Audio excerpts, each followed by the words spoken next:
সাহাবীদের ব্যাপারে, হ্যাঁ কাদের ব্যাপারে বলেন, সমালোচনা করব না, শুনবো না। যারা সাহাবীদের সমালোচনা করে ওদের মজলিসেও বসবো না। সাহাবীদের সমালোচনা শুনবো না, করবো না। ওদের মজলিস যদি আমি যদি নিশ্চিত জানি যে এরা তো সাহাবী বিদ্বেষী, তো ওদের মজলিসেও বসবেন না। এই যে আমি এই কথাটা বললাম না, অনেকে মনে মনে বলতেছে এটা মনে আমগরে কয়, তো আপনি সাহাবী বিদ্বেষী হলে তো আপনারই কই। এই কথাটা বললে কিভাবে জানেন? এই যে এরকম করে আরিফ বিন হাবিব এটা কার ইঙ্গিত করলো, তো আপনি যদি সাহাবী বিদ্বেষী হন আপনার না, তো নাই। আপনি যদি সাহাবী বিদ্বেষী না হন তো আপনি না। এই যে বলতেছি না, এই ঠিক আপনার কেউ শুনতেছে, হয়তো মাইকে শুনতেছে, আচ্ছা সাহাবী বিদ্বেষী বললে উনি কি বুঝাইতেছে? আমি বুঝাইতেছি যে সাহাবী বিদ্বেষী, এটাই বুঝাইতেছি। হুজুর আমি তো সাহাবী বিদ্বেষী না, তো কথা তো আপনারা বলি নাই।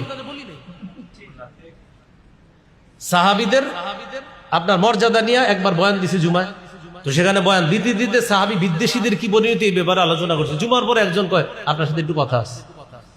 বলি বলেন কি কথা?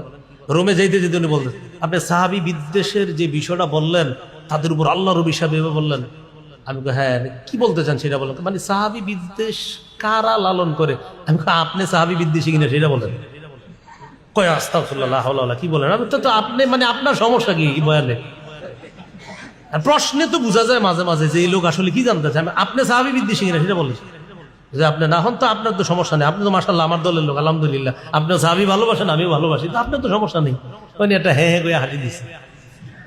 আসলে আমি জানি এই লোক সাহাবী বিদ্বেষ, বুঝলেন তো? এই সাহাবী বিদ্বেষ ধারণ করে লালন করে। শুধু তাই না, আমিরে মুআবিয়া রাদিয়াল্লাহু তাআলা আনহুর পরে আমরা রয়াকার রা বসাই, সে লয়াকার লা বসাই। লয়াকার লা, আমরা রয়াকার রা বসাই না, সে বসায় লয়াকার লা। ল ল ল সাহাবীর পরে। এ হলো আমাদের বর্তমানের হালাত। আল্লাহ আমাদের সকলকে হেফাজত করেন।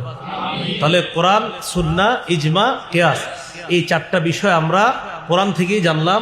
এটা হলো আতিউল্লাহ, আতিউর রাসূল। আরেকটা জানলাম ওই আপনার সূরা নিসার 115 নম্বর আয়াত, আমাইয়ুশাকিকির রাসূলা মিন বাদি মা তাবায়্যানা লাহুল হুদা ওয়া ইয়াত্তাবি' গায়রা সাবিলিল মুমিনিন, এটা ইজমার দলিল। আরেকটা জানলাম সূরা হাশরের 2 নম্বর আয়াত, কিয়াসের দলিল, ফাতাবিরু ইয়া উলিল আবসার।